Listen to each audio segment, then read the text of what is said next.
Okay तो last lecture में हमने पढ़ा था बोहर के दो पोस्टुलेट, एक था स्टेशनरी ऑर्बिट का कंसेप्ट और एक था क्वांटम कंडीशन जो हमने ड्राइव भी की थी।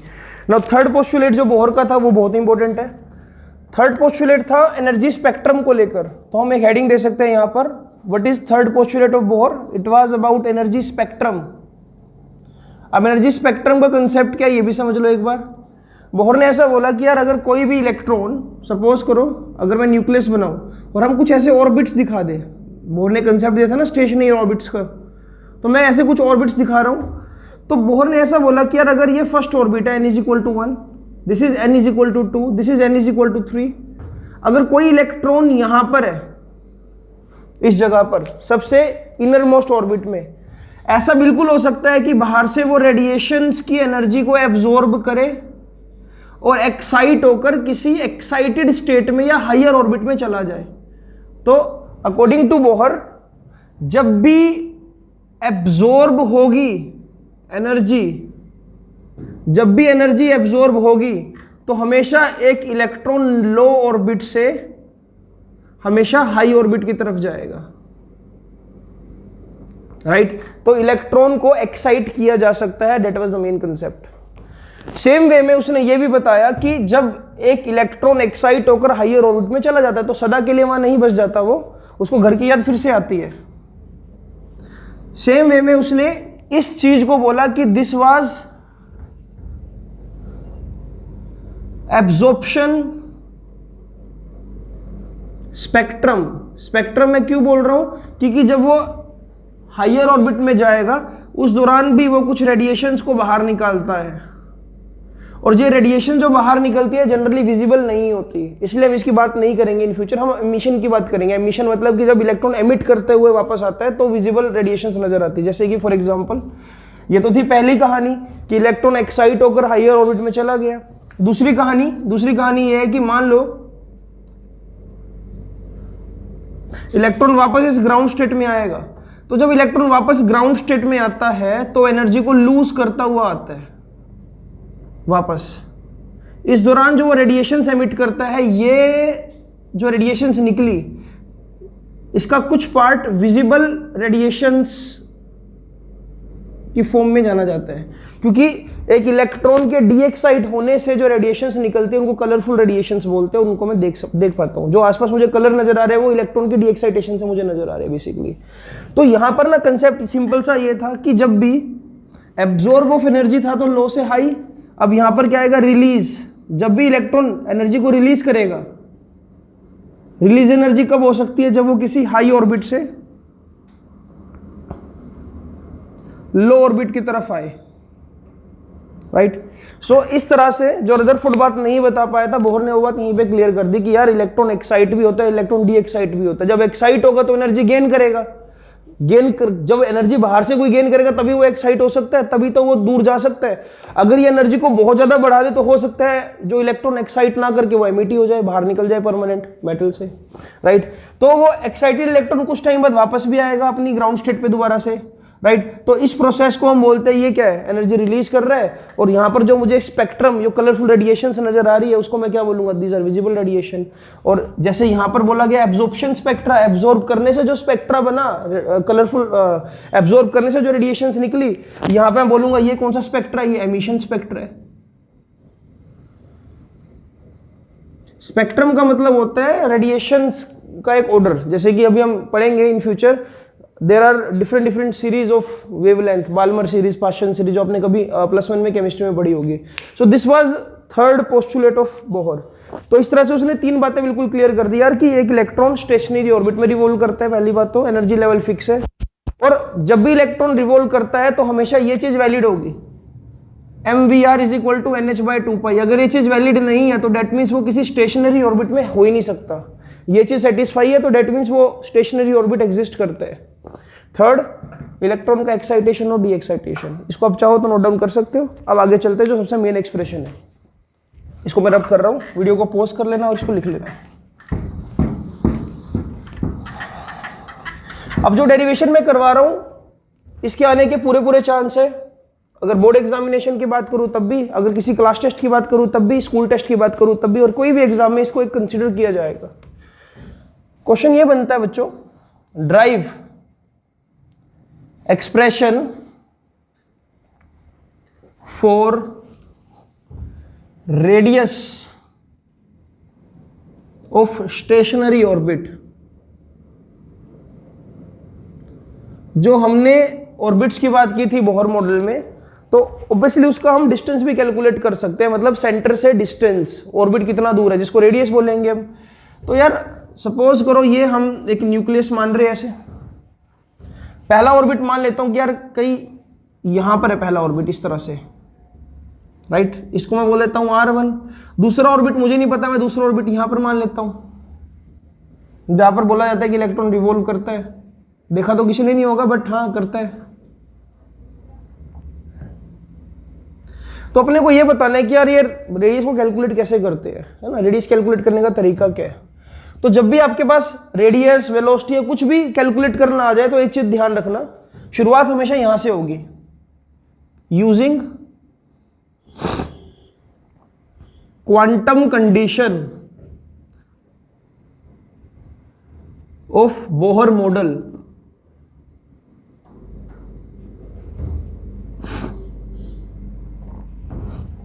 क्वांटम कंडीशन के according I can write mvr is equal to nh over 2π। ये था पहला स्टेप। यहां से आप क्या करो, वेलोसिटी को डिफाइन करो। वेलोसिटी क्या बन जाएगी बच्चों, nh अपॉन में 2π mr। सिर्फ मैंने यहां पर v को ड्राइव कर लिया। इसको आप डब्बे में बंद कर दो, वैसे इंपॉर्टेंट बात है ये, इसको फर्स्ट इक्वेशन बोल दो। हमने ये चीज भी पढ़ी थी यार, जब भी इलेक्ट्रॉन रिवॉल्व करता है तो उस पर लगने वाला इलेक्ट्रोस्टैटिक फोर्स किसके इक्वल होता है, सेंट्रीपिटल फोर्स के इक्वल। सेंट्रीपिटल फोर्स बच्चों क्या था, mv²/r। कोई भी फोर्स जो सेंटर की तरफ लगे सर्कुलर मोशन में, दैट इज सेंट्रीपिटल फोर्स। तो सेंटर की तरफ लगने वाला फोर्स कौन सा है, kq1 q2 ओवर r। अब यहां पर एक चीज समझना यार, चार्ज 1 कौन सा होगा, इलेक्ट्रॉन जो घूम रहे हैं। मैग्नीट्यूड लेते हैं हम चार्ज का, इसलिए मैग्नीट्यूड में ई लिख रहे हैं सिर्फ, अदरवाइज में माइनस ही लिखता है ना। कुलम्स लॉ के according we have to take this as magnitude. इसका नेगेटिव और पॉजिटिव होना तो फोर्स ऑफ अट्रैक्शन अपने को बताएगा। हम मैग्नीट्यूड से काम करेंगे। यहाँ पर न्यूक्लियस का चार्ज कितना है, तो obviously Z is atomic number, यानी कि कितने नंबर ऑफ प्रोटॉन्स प्रेजेंट है। एक प्रोटॉन पे चार्ज कितना होता है, ई। जितना चार्ज ऑफ इलेक्ट्रॉन होता है उतना चार्ज ऑफ प्रोटॉन होता है मैग्नीट्यूड में। तो इसलिए मैं लिख रहा हूं कि जो चार्ज ऑफ न्यूक्लियस है दैट विल बी ZE। तो यहां पर जो दूसरा चार्ज लिया जाएगा Q2, वो क्या लिया जाएगा, Z टाइम्स E। यहाँ पर R² आएगा ना, कि Q1 Q2/R², that is Coulomb's law. अब बच्चों यहाँ पर जब वैल्यूज डालूंगा तो ये बन जाएगा ZE² ZE इंटू में E, ZE इंटू में E, ZE² अपॉन में R²। सामने क्या है बच्चों, mv²/r। इस R से ये R कैंसिल किया जा सकता है, तो खत्म। यानी कि अगर हम इसको देखें ध्यान से, this will be kZE² over R। सामने की तरफ क्या है, m, ये v² है बच्चों। और फर्स्ट इक्वेशन में हमने v को डिफाइन भी कर रखा है, तो मैं इसको सीधा सीधा पुट कर रहा हूं यहां पर, पुट फर्स्ट v², तो यानी कि ऊपर nh है, तो it will be n²h² over 2π mr है, यानी कि 4π² m²r²। अपने को निकालना क्या है यहाँ पर, रेडियस। तो रेडियस भाई देख, यहाँ पर एक r ये रहा और r² ये रहा, तो एक और r उड़ा दे ऐसे। इस r को यहाँ लिया, तो जब r को तू यहाँ पर लेकर आएगा तो kZE² नीचे चला जाएगा। अच्छा, यहाँ पर ऊपर m है और नीचे m²। अगर आप इसको लिख कर ध्यान से एनालिसिस करो, कैंसिल करो, तो आपने को एक ऐसा कुछ टर्म मिल जाएगी, ऊपर मिलेगा n²h²। देखो जो है ही पहले से ही, 4 भी नीचे है तो 4 भी लिख दो, π² भी है तो π² भी लिख दो, एक m भी है तो m भी लिख दो, e² यहां पर आ जाएगा तो e² भी लिख दो, kz भी आ जाएगा तो kz भी लिख दो। तो this will be your expression for radius. अब 2 मिनट के लिए मैं डायग्राम हटा रहा हूं ये वाला। जो अपने को रेडियस का एक्सप्रेशन मिला उसको लिखने का एक पैटर्न है स्पेशल, ताकि इसको आप याद रख सको। देखो मैं इसको एक पैटर्न में लिख रहा हूं, R NH NH, ZE² है तो ZEE लिख रहा हूं, Z, फिर K लिख रहा हूं, फिर 4π लिख रहा हूं, फिर स्क्वायर लिख रहा हूं, और फिर लिख रहा हूं M। ठीक है, तो ऐसा क्यों लिख रहा हूं मैं, क्योंकि देख R for रामू के ना जी कल 4 पाई स्क्वायर फॉर से M4 मिले। रामू के नाना जी कल 4 पाई से मिले। रामू के नाना जी कल 4 पाई से मिले। This is the way how you can remember it. हमको कोई रट्टे तो मारने नहीं है यार, अपने को तो ड्राइव करना है, बट फिर भी एक समहाउ कई बार माइंड में मतलब चीजें क्लिक नहीं हो पाती। आपको जब पता होगा कि एंड रिजल्ट का तो डेरिवेशन कभी गलत नहीं होगी, मेरा ये मानना है। तो यहां से एक चीज और समझ आ रही है बच्चों, देखो वेरिएबल टर्म्स को बाहर निकाल रहा हूं। एन स्क्वायर ऊपर से बाहर आ गया, नीचे से जेड बाहर आ गया, अंदर क्या बचेगा एच स्क्वायर अपॉन में ई स्क्वायर के 4 पाई स्क्वायर और एम, राइट। ये सभी चीजें कांस्टेंट है। H for Planck constant, E for charge on electron, K for electrostatic constant, 4 pi is constant, mass of electron is constant. तो इससे पता लग रहा है कि जो रेडियस है वो डायरेक्टली प्रोपोर्शनल है बच्चों एन स्क्वायर के। यानी कि फर्स्ट ऑर्बिट की रेडियस और सेकंड ऑर्बिट की रेडियस को कंपेयर करूं, एन को 1 पुट करूंगा तो ये रिजल्ट मिलेगा मुझे, 2 पुट करूंगा तो 4 गुना ज्यादा हो जाएगी स्क्वायर, 2 पुट करूंगा तो 4 टाइम्स हो जाएगा ये रिजल्ट, 3 पुट करूंगा तो 3 टाइम्स हो जाएगा। यानी कि अगर मुझे बोला जाए भाई ये न्यूक्लियस है, ये पहला ऑर्बिट है, दिस इज R1, ये दूसरा ऑर्बिट है, दिस इज R2। अगर कोई मुझसे पूछे R1 रेशो R2 बताओ तो मैं सीधा सीधा बोल सकता हूं 1:4। एन स्क्वायर का फैक्टर है सारा, देख लो। इसके लिए एन को 1 पुट करूंगा, इसके लिए एन को 2 पुट करूंगा सेकंड ऑर्बिट के लिए, तो 1:4। उसके बाद क्या होगा 1:4:9 रेशो 16, राइट। इसी तरह से ये पता लग रहा है are inversely proportional to Z है। जितना ज्यादा एटॉमिक नंबर होगा उतना छोटा उसका रेडियस होगा। जैसे कि मैं आपको थोड़ा लॉजिकल वे में समझाता हूं। हमने ये पढ़ रखा है यार कि 281 सोडियम, 282, 283, 284। अगर नंबर ऑफ शेल्स को मैं फिक्स कर दूं, अगर मैं पीरियड में लेफ्ट से राइट की तरफ जाऊं, तो हम ये पढ़ते हैं कि जब भी वैलेंस इलेक्ट्रॉन इंक्रीज करते हैं तो न्यूक्लियर चार्ज बढ़ता है और हमेशा जो एटॉमिक साइज है वो छोटा होता है। एक्चुअल में लॉजिक तो ये है यार, तू एटॉमिक नंबर को बढ़ा 11, 12, 13, 14, यहाँ पर तो क्या कर एटॉमिक नंबर को इंक्रीज कर। जब जेड की वैल्यू बढ़ेगी तो आर वैसे ही छोटा हो रहा है। तो ये बात भी यहाँ पर सेटिस्फैक्टरी है, समझ आ रही है, राइट। तो this is how you can drive the expression for atomic radius. ये इंपॉर्टेंट है और मेरी तरफ से इसको आप 2021 के लिए इंपॉर्टेंट मार्क कर सकते हो। जैसे हमने रेडियस का एक्सप्रेशन निकाला बच्चों, वैसे ही मैं वेलोसिटी का भी निकाल सकता हूँ। अब इसी के अंदर मैं यहीं पर ऐड करवा रहा हूँ एक्सप्रेशन फॉर वेलोसिटी, वो भी देख लो, यहीं पर देख लो, ठीक है। Expression for velocity, I hope ये एंगल में आ रहा होगा, तो यहीं पे देख लेते हैं इसको ऐसे, ठीक है। जैसे रेडियस निकाल ली वैसे ही हम एक्सप्रेशन निकालेंगे वेलोसिटी का। Expression for velocity of electron. अच्छा एक चीज और जो इन बिटवीन में बतानी भूल गया आपको, ये चीज ना बाय डिफॉल्ट कैलकुलेटेड भी है यार। अगर मैं हाइड्रोजन एटम के लिए निकालूं फर्स्ट ऑर्बिट की रेडियस, देख हाइड्रोजन एटम का मतलब हो गया एटॉमिक नंबर 1, फर्स्ट ऑर्बिट का मतलब हो गया n = 1। इस पूरे फैक्टर को जब कैलकुलेट करते हैं तो r की वैल्यू आती है ये 0.53 angstrom. This is radius of hydrogen atom of first orbit. अच्छा कोई मुझसे पूछे कि फर्स्ट की तो निकाल दी, अब तू सेकंड की बता, तो 4 से मल्टीप्लाई कर दो, 4 गुना होगी। थर्ड की बता 9 से मल्टीप्लाई कर दो, फिफ्थ की बता 25 से मल्टीप्लाई कर दो, n स्क्वायर तो फैक्टर है ना। तो इस तरह से हम निकाल सकते हैं। वेलोसिटी की बात करें, अब वेलोसिटी का जब एक्सप्रेशन निकालोगे शुरुआत यहीं से होगी। देखो यार शुरुआत यहीं से होगी, mvr = nh/2π using Bohr quantum condition. Radius के लिए भी शुरुआत यहीं से की थी, वेलोसिटी के लिए भी शुरुआत यहीं से की थी। इसका सीधा सीधा ये मतलब है कि अगर तू ये भी लिखाता ना using Bohr quantum condition mvr = nh/2π, तो शायद यहां पर भी तेरे को आधा नंबर मिल जाए, शायद यहां पर भी तेरे को आधा नंबर मिल जाए। तो इसलिए कभी भी यार क्वेश्चन को खाली ना छोड़ के फिजिक्स के पेपर में। अब जैसे तूने यहां पर रेडियस निकालनी थी और वेलोसिटी को डिफाइन किया था, यहां पर तू एक काम कर, वेलोसिटी निकालनी है तो रेडियस को डिफाइन कर ले। r क्या हो जाएगा nh/2π mr, है ना। रेडियस डिफाइन कर ले यहां पर, वेलोसिटी निकालने लेकिन तू डिफाइन क्या कर रहा है रेडियस को। यहां पर क्या था रेडियस निकालनी थी लेकिन तू क्या डिफाइन कर रहा था वेलोसिटी को। तो अब जब तू r को डिफाइन कर लेगा यहां पर, फर्स्ट इक्वेशन बोल दे इसको। अगेन fc को किससे कंपेयर कर दे fp से। Centripetal force is what, net electrostatic force acting toward the centre. यहां पर हम क्या कर सकते हैं, देखो सेंट्रीपिटल फोर्स क्या होता है बच्चों, mv² bye are. Electrostatic force क्या होगा, kZe² ओवर r²। आर से आर को उड़ा दे, देख खत्म। mv² आया यहां पर क्या बचा, kZe² ओवर r।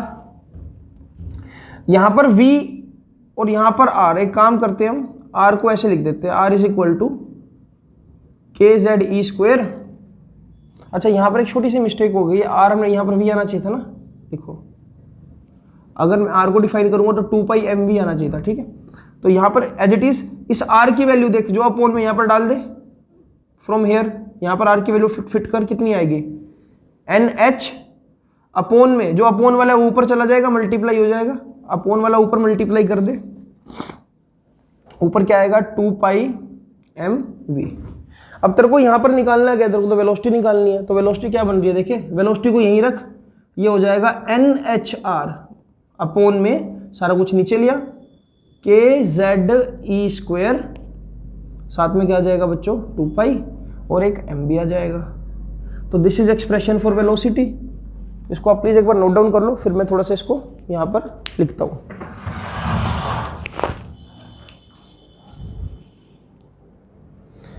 ओके तो जो हमारा रिजल्ट है तो इसमें एक छोटा सा एरर आ गया, प्लीज इसको करेक्ट कर लीजिए यहां पर, सो सॉरी फॉर दैट। देखो यहां पर ना कुछ ऐसे था, r और r² है ना, तो यहां पर हमने क्या किया, mv² बाय r से r कैंसिल कर दिया।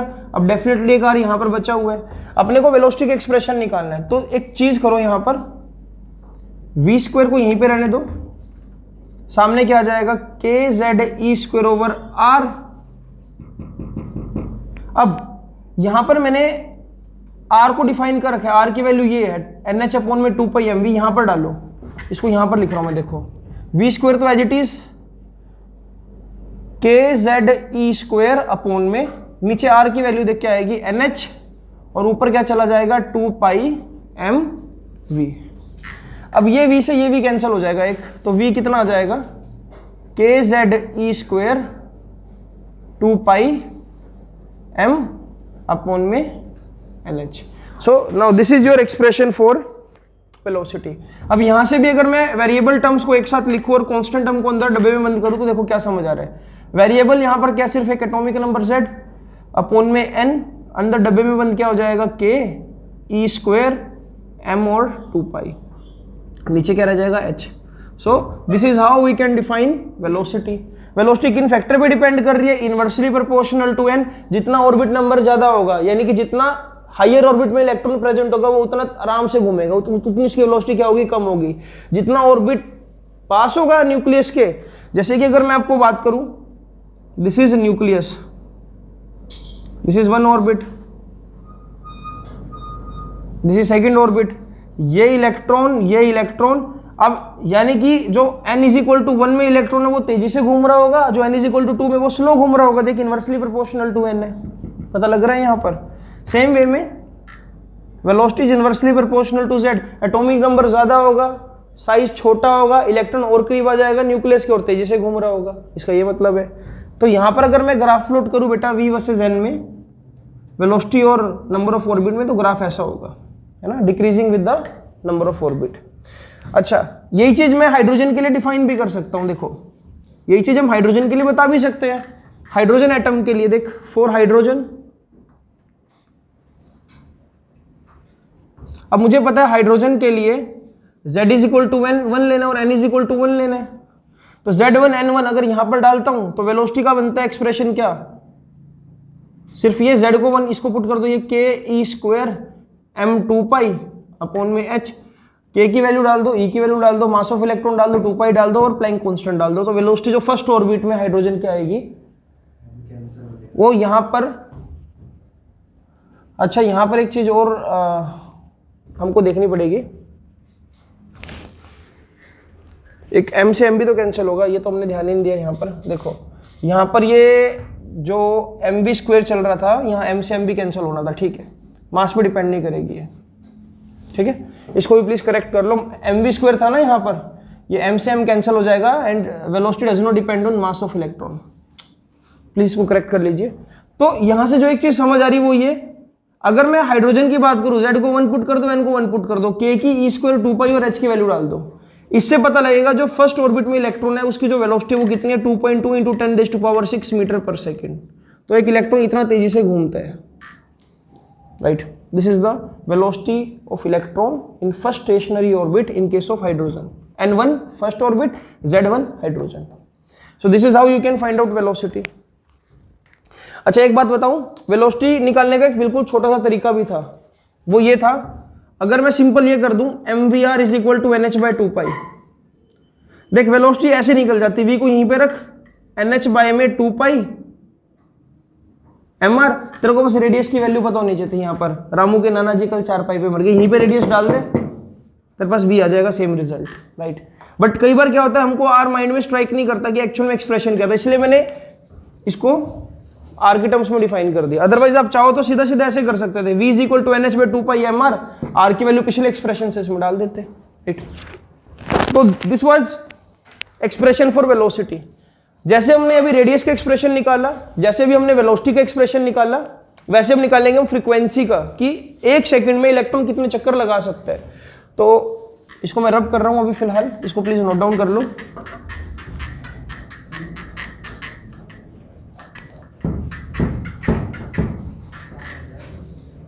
Right now we will derive expression for frequency.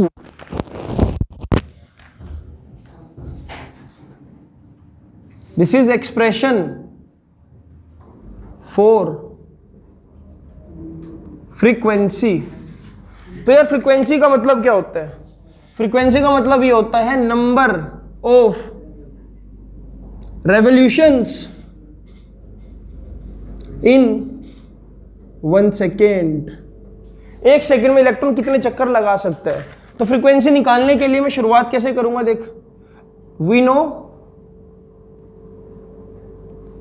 According to Bohr, जैसा बोहर ने अपने को बताया, we know according to Bohr electron is revolving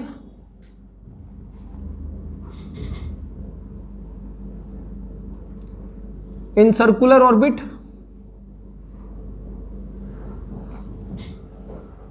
तो इसका मतलब मैं ये लिख सकता हूं, सर्कुलर ऑर्बिट में घूम रहा है तो उसकी जो वेलोसिटी है it can be written as r omega, v is equal to r omega. v is equal to r omega को क्या लिखा जा सकता है, 2 pi by capital T. Angular velocity is basically 2 pi by capital T time period. 1/t को 2 पाई mu लिख सकता हूं, तो r 2 पाई न्यू आ जाएगा, न्यू फॉर फ्रीक्वेंसी। फ्रीक्वेंसी तो निकालनी है, तो एक काम करना, न्यू इज इक्वल टू क्या बन रहा है, वेलोसिटी अपॉन में 2 पाई r, वेलोसिटी अपॉन में 2 पाई r। तो I am writing here mu is equal to velocity upon में 2 पाई r। अच्छा, अब यहाँ पर जो वेलोसिटी की वैल्यू अपने निकाली है उसको आप पुट कर दो। तो वेलोसिटी की वैल्यू हमने अभी क्या निकाल ली है, velocity is basically K E square Z over N H R. तो फ्रीक्वेंसी क्या आ जाएगी बेटा, के जेड ई स्क्वायर अपॉन 2 पाई आर, साथ में सॉरी हाँ साथ में क्या आ जाएगा यहाँ पर एन एच आर, है ना। ये तो हो गया पूरा का पूरा वेलोसिटी की वैल्यू, तो 2 पाई आर पहले से था यहाँ पर। तो जो फ्रीक्वेंसी बनी बच्चों, फ्रीक्वेंसी क्या बनी आपके पास, के जेड ई स्क्वायर अपॉन में 2 pi N H R square. Now this is your expression for frequency. अगर इसमें हमें इस चीज को थोड़ा ध्यान से देखें,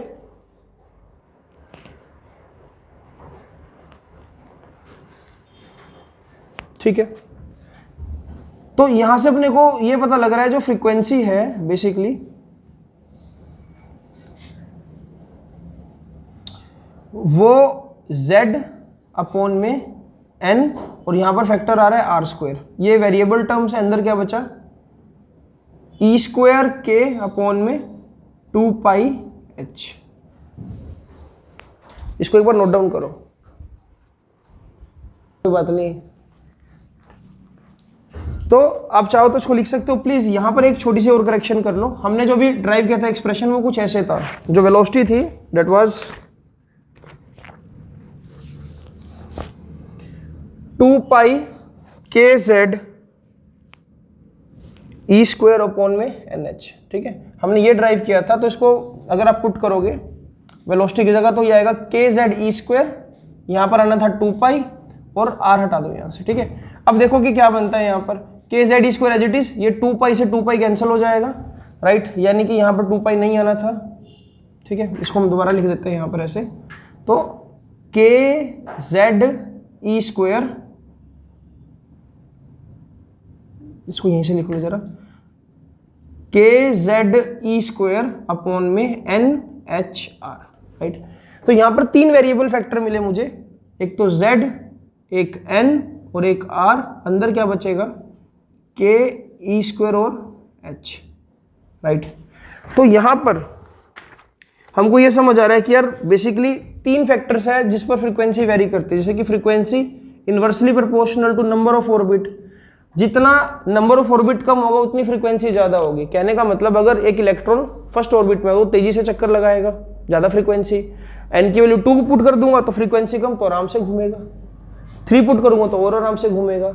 जैसे कि अगर आप सोलर सिस्टम की बात भी करो, जो सबसे क्लोज प्लेनेट है मरकरी, मरकरी का जो टाइम पीरियड है वो नियर अबाउट 88 डेज का है, 88 डेज में वो एक चक्कर लगा लेता है, अर्थ 365 डेज में लगाती है एक सन का चक्कर।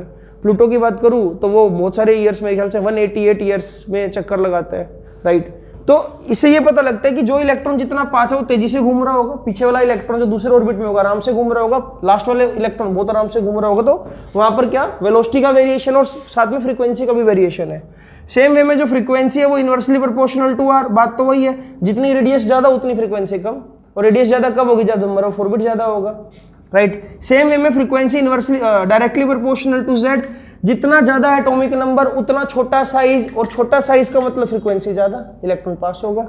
सो this is how we can drive the expression for frequency. मैं चाहूं तो यहां से टाइम पीरियड का एक्सप्रेशन भी निकाल सकता हूं। टाइम पीरियड क्या होता है, 1 अपॉन में फ्रीक्वेंसी, इसी रिजल्ट का रेसिप्रोकल कर दो, यानी कि NHR over KZ E square. Now this is expression for time period of 1 electron. एक चक्कर में कितना टाइम लगेगा जी, इतना टाइम लगेगा। ठीक है, इसको आप चाहो तो नोट डाउन कर सकते हो। फिर इसके बाद एक इंपॉर्टेंट एक्सप्रेशन की तरफ चलते हैं हम, that is expression for energy. क्या हुआ, ओके तो अब एक और एक्सप्रेशन करते हैं बच्चों। This is expression for total energy of revolving electron. जैसा कि हमको पता है कि इलेक्ट्रॉन रिवॉल्व कर रहे हैं और वो न्यूक्लियस से बाउंडेड भी है। इसका नाम लिखते हैं पहले हम, एनर्जी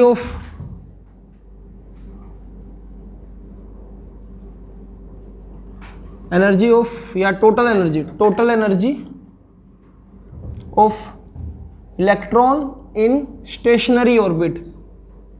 असल में जो टोटल एनर्जी है वो स्टेशनरी ऑर्बिट की ही है। हम ये बोलेंगे कि अगर एक इलेक्ट्रॉन उस स्टेशनरी ऑर्बिट में, तो वो इलेक्ट्रॉन की टोटल एनर्जी है बेसिकली, राइट। तो total energy of electron in stationery orbit, ठीक है। तो देख, दिस इज अ न्यूक्लियस, और मैं बोल रहा हूं कि ये इलेक्ट्रॉन चक्कर लगा रहा है एक न्यूक्लियस के अबाउट, ठीक है, कोई बुराई वाली बात नहीं है, ये इलेक्ट्रॉन है। अब मुझे पता है कि यार इलेक्ट्रॉन हमेशा बाउंडेड रहना चाहता है, यहां पर न्यूक्लियस से अट्रैक्टेड है, लेकिन साइड बाय साइड वो चक्कर भी लगा रहे हैं। तो इसके पास एक तरह से एक तो काइनेटिक एनर्जी हुई, क्योंकि इसके पास वेलोसिटी है तो काइनेटिक एनर्जी होगी, और दूसरा क्योंकि ये इस न्यूक्लियस के इन्फ्लुएंस में है तो इसके पास एक एनर्जी और है जिसको बोलूंगा मैं इलेक्ट्रिक पोटेंशियल एनर्जी। यही बात हमने ग्रेविटेशन में भी की थी जब +1 में थे। हमने पढ़ा था कि अर्थ के पास भी 2 तरह की एनर्जी, एक तो ½mv² और एक ग्रेविटेशनल पोटेंशियल एनर्जी। तो यहां पर मैं यही शुरुआत ऐसे ही करूंगा, revolving electron has 2 types of energy in stationary orbit। Stationery orbit में तभी वो चक्कर लगा रहे हैं, राइट। स्टेशनरी ऑर्बिट में उसके पास 2 तरह की एनर्जी है बच्चों। पहली एनर्जी क्या है, काइनेटिक एनर्जी, जिसको हम बोलते हैं ½mv²। दूसरी एनर्जी क्या है, टोटल पोटेंशियल एनर्जी। अब यहां पर mgh मत लिख देना पोटेंशियल एनर्जी को, क्योंकि mgh तो एनर्जी ड्यू टू हाइट होती है, वो ग्रेविटेशनल पोटेंशियल एनर्जी होती है, इसलिए हम लिखेंगे सिर्फ पोटेंशियल एनर्जी। चार्जेस में पोटेंशियल एनर्जी हमने डिफाइन की थी फर्स्ट चैप्टर में। For two charges system the potential energy can be defined as U is equal to K Q1 Q2 over R। This is expression और formula for calculating potential energy for two charges, K Q1 Q2 by R। जब R square लगा दोगे तो ये force बन जाएगा, लेकिन K Q1 Q2 by R लिखोगे तो this is potential energy for two charges. अब शुरुआत इसकी भी वहीं से होगी जहां पर हम मैक्सिमम क्वेश्चन कर रहे थे। क्वांटम कंडीशन लगाओ यहां पर भी, ये क्वांटम वर्ड बहुत बार आएगा। क्वांटम कंडीशन हमने क्या लिखा, MVR is equal to NH by में 2 पाई। या एक काम करो ना, इसको एक और तरीके से डायरेक्ट आपको आंसर मिल सकते हैं, मैं डायरेक्ट ही करवाता हूं इसको। हम ये चीज तो लिख सकते हैं ना, force centripetal force is basically equal to electrostatic force. ये बात तो वैलिड है। अब मैं ऐसा क्यों करवा रहा हूं, क्योंकि इससे डायरेक्ट रिजल्ट मिलेगा आपको। आपको पता है कि mv स्क्वायर बाय r होता है सेंट्रीपिटल फोर्स, और ये क्या होता है K Q1 Q2 by R square. और हमने अभी पढ़ा था यार कि Q1 को क्या लेना है हमने E, और Q2 को क्या लेना है हमने ZE। अब Q1 Q2 को जब मैं यहां पर डाल दूंगा तो ये क्या बन जाएगा, ZE स्क्वायर, जैसा कि पहले भी बन रहा था। अब देख, एक R से एक R कैंसिल हो गया। देख मुझे यहां पर ना सीधा सीधा पता लग रहा है कि जो mv स्क्वायर है वो किसके इक्वल आ रहा है, KZE स्क्वायर अपॉन में R के इक्वल आ रहा है। अब mv स्क्वायर की वैल्यू मुझे पता है, तो एक काम करना, यहां पर भी हाफ से मल्टीप्लाई कर दे और यहां पर भी हाफ से मल्टीप्लाई कर दे। इतना तो मैथमेटिक्स सबको आता ही होगा। तो ये क्या बन गया यहां पर, हाफ mv स्क्वायर, जिसकी वैल्यू क्या आ रही है, KZE स्क्वायर अपॉन में 2R। और ये हाफ mv स्क्वायर को तो मैं क्या बोलता हूँ, काइनेटिक एनर्जी। तो बच्चों ये हो गई डिफाइन काइनेटिक एनर्जी सीधा सीधा, फर्स्ट इक्वेशन। मुझे दो एनर्जी निकालनी है ना, काइनेटिक एनर्जी तो मैंने सीधा सीधा यहीं से डिफाइन कर लिया, mv स्क्वायर बाय r को KZE square by r square से कंपेयर कर दे, मल्टीप्लाई बाय 1/2 कर दे, आ गई। ओके, तो ऐसे ही इसको मैं रब कर रहा हूं फिलहाल यहां से। ऐसे हम निकालेंगे पोटेंशियल एनर्जी। अब पोटेंशियल एनर्जी का सीधा सा फॉर्मूला क्या होता है यार, अभी बताया था, K Q1 Q2 by R, right. और पोटेंशियल एनर्जी हमको अगर नेगेटिव मिल जाए तो ये डिफाइन करते हैं कि वो जो बॉडी है वो अट्रैक्टेड है, अगर पॉजिटिव मिल जाए तो अट्रैक्टेड नहीं है। अब यहां पर अगर मैं लूं Q1 की वैल्यू क्या लूंगा, यहां पर मैं माइनस ही, क्योंकि पोटेंशियल एनर्जी के एक्सप्रेशन में हम चार्ज का मैग्नीट्यूड नहीं, उसका नेचर कंसीडर करते हैं, इस बात का ध्यान रखना। तो इसलिए मैं बोल रहा हूं कि पहला चार्ज कौन सा, इलेक्ट्रॉन, जो कि नेगेटिव चार्ज है। दूसरा चार्ज कौन सा है, ZE, E का मतलब प्रोटॉन, जो न्यूक्लियस के अंदर बहुत सारे प्रोटॉन्स होंगे, राइट। तो यहां पर जो पोटेंशियल एनर्जी डिफाइन होगी वो क्या होगी, -KZE स्क्वायर अपॉन में R। यहां से एक बात पता लगी यार कि ये पोटेंशियल एनर्जी है, ये दूसरी इक्वेशन। और टोटल एनर्जी की अगर बात करें, टोटल एनर्जी क्या होती है, potential energy plus kinetic energy की रिवॉल्विंग इलेक्ट्रॉन की। पोटेंशियल एनर्जी ये रही -KZE स्क्वायर अपॉन में R, काइनेटिक एनर्जी ये रही प्लस KZE स्क्वायर अपॉन में 2R। ऐसा लग रहा है कि -1 में से आधा ऐड हो रहा है, या हाफ में से 1 माइनस कर रहे हो, सारा कुछ सेम है ना। ये -1 + 1/2 की सिचुएशन है। जब इसको सोल्व करोगे तो ये बनेगा -1/2 KZE स्क्वायर अपॉन में R। This is total energy of revolving electron. आप चाहो तो इस एक्सप्रेशन को यहां तक छोड़ सकते हो। This is total energy of revolving electron. यहां से देखो कुछ शॉर्टकट्स पता लग रहे हैं मुझे। जो बच्चों टोटल एनर्जी होती है इलेक्ट्रॉन की, ये इंपॉर्टेंट है, बता रहा हूं सीधा सीधा, क्वेश्चन बनता है इसके ऊपर। जो टोटल एनर्जी होती है वो देखो क्या मिल रही है मुझे, माइनस, और ये देखो जरा, ये क्या, ये काइनेटिक एनर्जी ऑफ इलेक्ट्रॉन है, देखो KZE स्क्वायर अपॉन में 2R। तो मैं सीधा सीधा बोल सकता हूं कि total energy is what, negative of kinetic energy. अगर मैं आपको बोल दूं कि एक इलेक्ट्रॉन की टोटल एनर्जी है प्लस टोटल एनर्जी है -4 इलेक्ट्रॉन वोल्ट, तो काइनेटिक एनर्जी कितनी होगी, +4 इलेक्ट्रॉन वोल्ट। काइनेटिक एनर्जी कभी भी नेगेटिव नहीं हो सकती, ये अटल सत्य है। काइनेटिक एनर्जी कभी भी नेगेटिव क्यों नहीं हो सकती, क्योंकि 1/2 mv स्क्वायर, मास कभी नेगेटिव हो नहीं सकता, 1/2 ऑलरेडी पॉजिटिव है, वेलोसिटी अगर नेगेटिव हो भी गई तो तब भी स्क्वायर होकर क्या हो जाएगी, पॉजिटिव। इसलिए इस दुनिया में काइनेटिक एनर्जी को कभी भी नेगेटिव नहीं लिया जा सकता, राइट।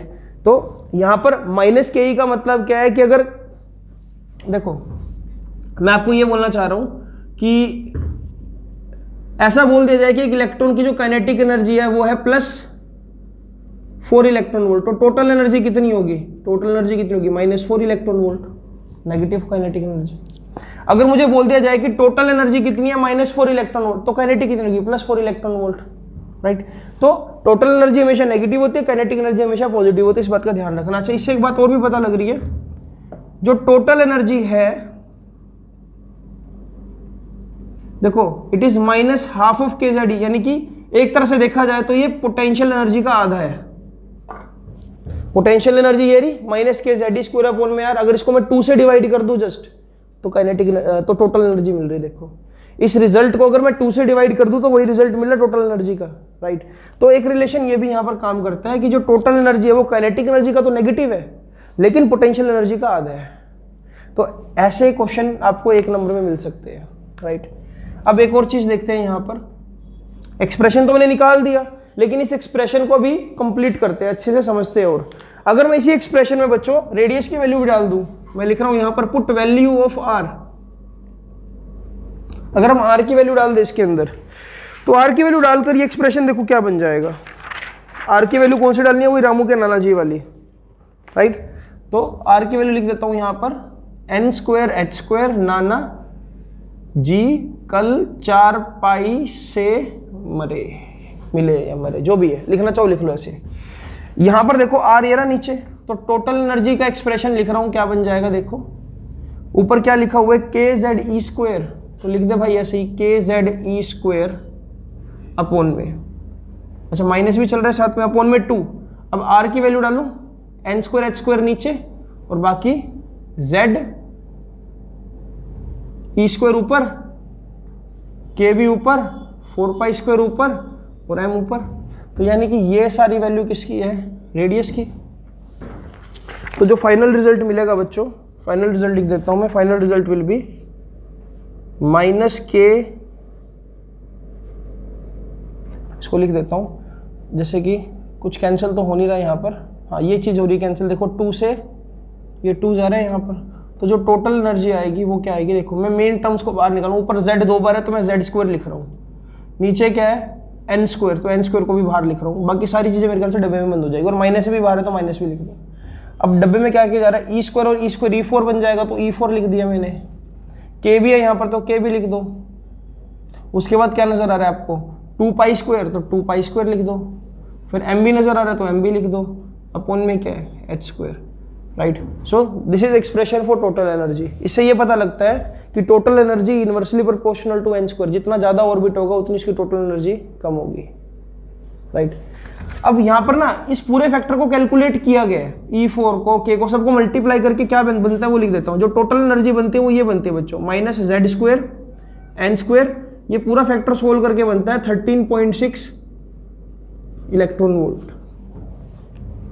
ये पूरा फैक्टर सोल्व करके बनता है 13.6 इलेक्ट्रॉन वोल्ट। तो इस तरह से अगर मैं हाइड्रोजन की बात करूं, हाइड्रोजन के लिए Z = 1, N = 1, फर्स्ट ऑर्बिट की एनर्जी कितनी आ जाएगी, Z को 1 पुट कर दे, N को 1 पुट कर दे, तो फर्स्ट ऑर्बिट के लिए जो एनर्जी आएगी वो क्या आएगी बच्चों, -13.6 इलेक्ट्रॉन वोल्ट आ जाएगी। अच्छा, अगर कोई मुझसे पूछे सेकंड ऑर्बिट की बताओ, सेकंड ऑर्बिट की बताना, तो N को 2 पुट कर दे, तो ये तो 1 ही रहेगा, 2 पुट करेगा यानी कि 4, इसी को 4 से, अब इसका मैं टेबल भी बना देता हूं आपको, इजी रहेगा आपके लिए। तो इस तरह से बच्चों जैसे हमने अभी एनर्जी को कैलकुलेट किया, हमारे पास फॉर्मूला क्या था, -13.6 इलेक्ट्रॉन वोल्ट Z²/n²। हाइड्रोजन के लिए Z को 1 पुट करा, फर्स्ट ऑर्बिट के लिए N को 1 पुट करोगे तो एनर्जी कितनी मिल रही है, -13.6 इलेक्ट्रॉन वोल्ट। जब मैं N को 2 पुट करूंगा तो ये Z तो 1 ही रहेगा, n² फैक्टर नीचे है तो -13.6 अपॉन में n², तो -3.4 इलेक्ट्रॉन वोल्ट। दोबारा 3 के लिए क्या होगा, नीचे 3² यानी कि -13.6 डिवाइड बाय 9 तो -1.5 इलेक्ट्रॉन वोल्ट। इससे पता लग रहा है कि जैसे जैसे मैं दूर जा रहा हूँ उतनी जो एनर्जी है वो एक तरह से इलेक्ट्रॉन की डिक्रीज कर रही है। अगर हम सोचे मैग्नीट्यूड वाइज कि देखो -13.6 इलेक्ट्रॉन वोल्ट, यानी कि एक तरह से इसका ये मतलब है कि अगर आपको सबसे फर्स्ट ऑर्बिट के इलेक्ट्रॉन को बाहर भी निकालना है तो आपको सबसे ज्यादा एनर्जी देनी पड़ेगी, है ना। उसके बाद अगर सेकंड ऑर्बिट के इलेक्ट्रॉन को बाहर निकालना है थोड़ी कम एनर्जी देनी पड़ेगी, थर्ड ऑर्बिट के लिए थोड़ी और कम देनी पड़ेगी। तो यहां से अपने को पता लग रहा है, राइट। अच्छा, एक और चीज, N = 1 को मैं बोलता हूं ground state. n is equal to 2 को मैं बोलता हूं फर्स्ट एक्साइटेड स्टेट। मतलब एक इलेक्ट्रॉन अगर फर्स्ट ऑर्बिट में है, अगर वो एक्साइट होगा तो सबसे पहले कहाँ जा सकता है? सबसे पहले वो सेकंड ऑर्बिट में जा सकता है। बोलूंगा फर्स्ट एक्साइटेड स्टेट, पहला उसका एक्साइटेशन है ना। n इज इक्वल टू 2, तो first n is equal to 3 का मतलब क्या होगा? Second excited state. n is equal to 3 का मतलब क्या होगा? n इज इक्वल टू 4 का मतलब क्या होगा? Third excited state. तो अगर मैं बोल रहा हूं फोर्थ एक्साइटेड स्टेट ऐसे, तो इसका मतलब मैं n इज इक्वल टू 5 की बात कर रहा हूं। मैं बोलूंगा सेकंड एक्साइटेड स्टेट तो मैं n इज इक्वल टू 3 की बात कर रहा हूं। मैं बोलूंगा फर्स्ट एक्साइटेड स्टेट तो मैं n इज इक्वल टू 2 की बात कर रहा हूं, right. So this is the way how you can define excited states.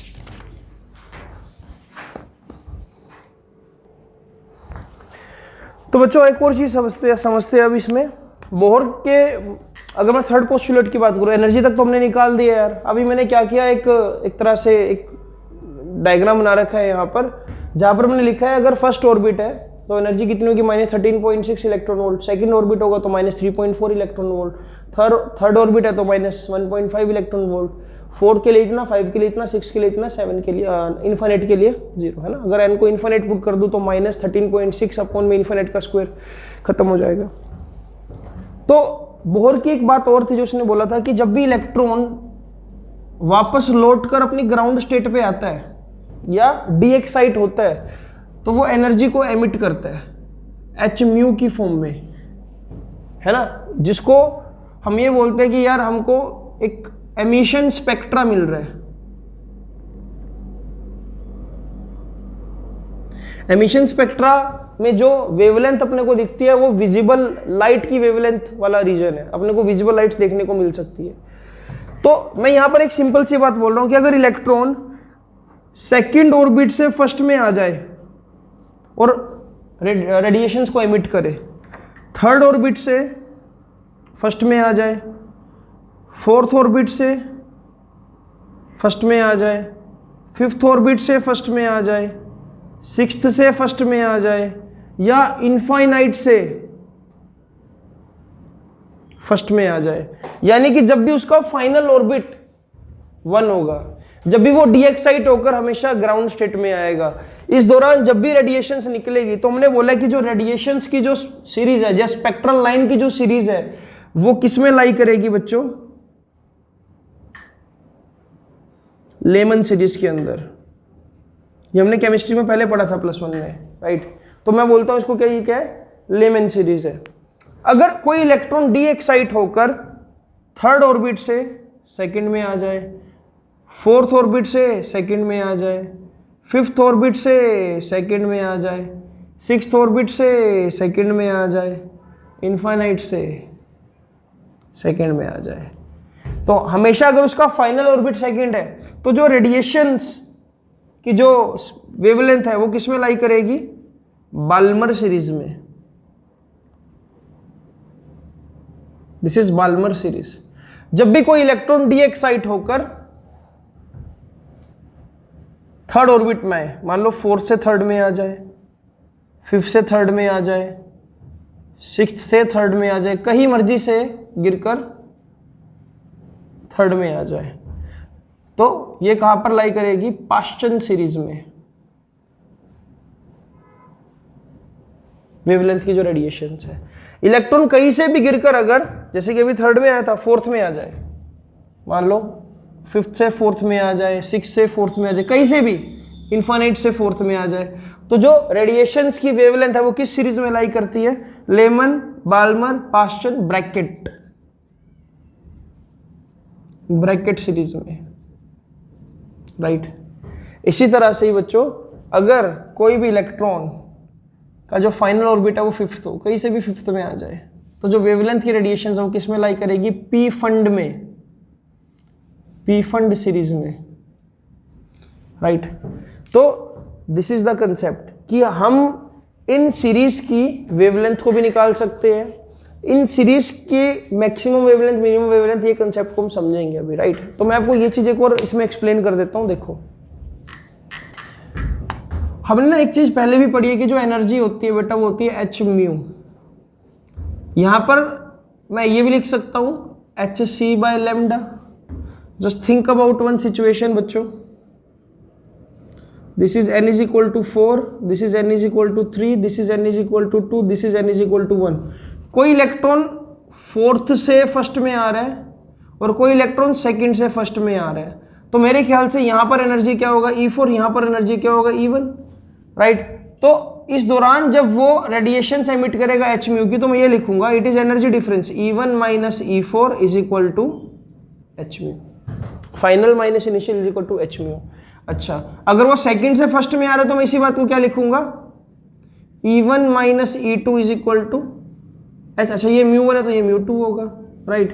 तो अपने को एक बात समझ आ रही है यहां से, जो E1 माइनस E4 है उसको ये भी लिखा जा सकता है hc बाय लैम्डा 1, यानी कि lambda 1 is equal to hc upon में E1 माइनस E4, यानी कि एनर्जी डिफरेंस ये डिटरमाइन करने वाला है कि वेवलेंथ कैसी रहेगी। जितना ज्यादा एनर्जी डिफरेंस होगा उतनी वेवलेंथ छोटी रहेगी, जितना ज्यादा एनर्जी डिफरेंस होगा उतनी वेवलेंथ छोटी रहेगी। अब सोचो, अगर किसी भी इलेक्ट्रॉन को सिर्फ फर्स्ट ऑर्बिट में गिरना है तो मेरे ख्याल से ये एनर्जी डिफरेंस सबसे छोटा है, 13.4 और 13.6 और 3.4 एनर्जी डिफरेंस कम।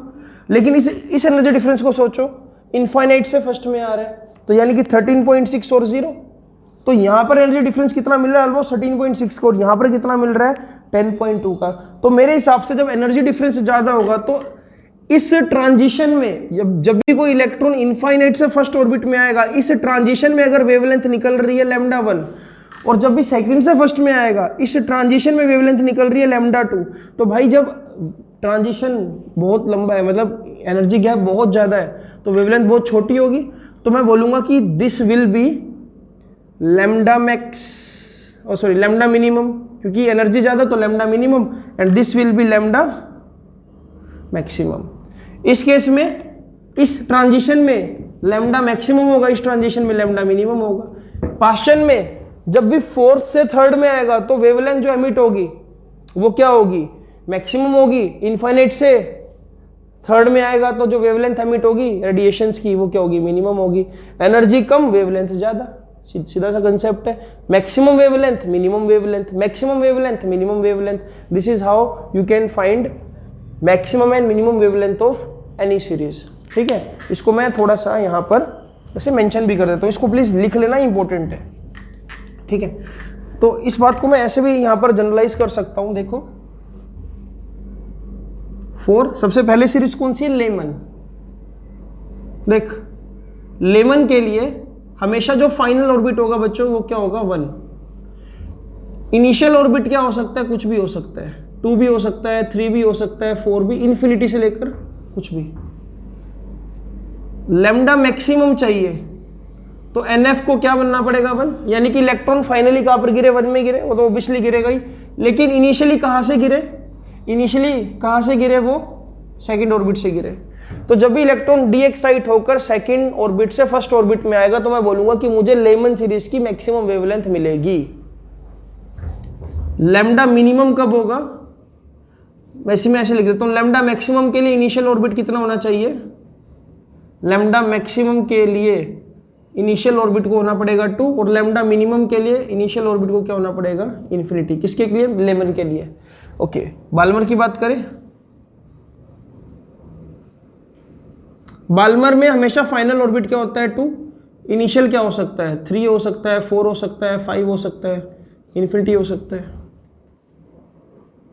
ठीक है, अब यहां पर अगर मुझे चाहिए लैम्डा मैक्सिमम तो इनिशियल ऑर्बिट को क्या होना पड़ेगा, 3, कि थर्ड से सेकंड ऑर्बिट में गिर जाए, एनर्जी डिफरेंस मिनिमम तभी हो सकता, तभी लैम्डा मैक्सिमम होगा। और लैम्डा मिनिमम कब होगा, जब इनिशियल ऑर्बिट क्या हो, इन्फिनिटी हो। सेम वे में अगर मैं पास्चन की बात करूं, ऐसे आप टेबल को फॉर्म कर लो, फाइनल हमेशा क्या होगा, 3, इनिशियल कुछ भी हो सकता है। मैक्सिमम के लिए एन आई क्या होना चाहिए, 4, और मिनिमम के लिए क्या होना चाहिए, इन्फिनिटी। अगर ब्रैकेट की बात करूं, मैक्सिमम वेवलेंथ कब मिल सकती है आपको, जब इनिशियल ऑर्बिट क्या हो, 5, और फाइनली तो हमेशा 4 होगा। मिनिमम वेवलेंथ कब मिलेगी, जब मैक्सिमम ऑर्बिट क्या होगा, जब गिरेगा से इन्फिनिटी से कहाँ पर आ जाए 4 में, right. So this is how we can find out Lyman series, Balmer series, Paschen series, और मैं किसी भी वेवलेंथ को प्रिडिक्ट कर सकता हूँ, right. So this is the way. तो अगले लेक्चर में हम ये देखेंगे कि किस तरह से हम इस पर न्यूमेरिकल्स को फॉर्म करेंगे और रेबर्ग फॉर्मूले को डिस्कस करेंगे, राइट। सो ये केमिस्ट्री में भी आपके पास आता है, बट वहां पर आपने इतना डीप में नहीं पढ़ा होगा जितना डीप में मैं आपको यहाँ पर डिटेल में बताऊंगा कि रेशो क्या होता है मैक्सिमम वेवलेंथ का और मिनिमम वेवलेंथ का, राइट। तो इसको प्लीज नोट डाउन कर लो, अगले लेक्चर में सिर्फ न्यूमेरिकल्स होंगे।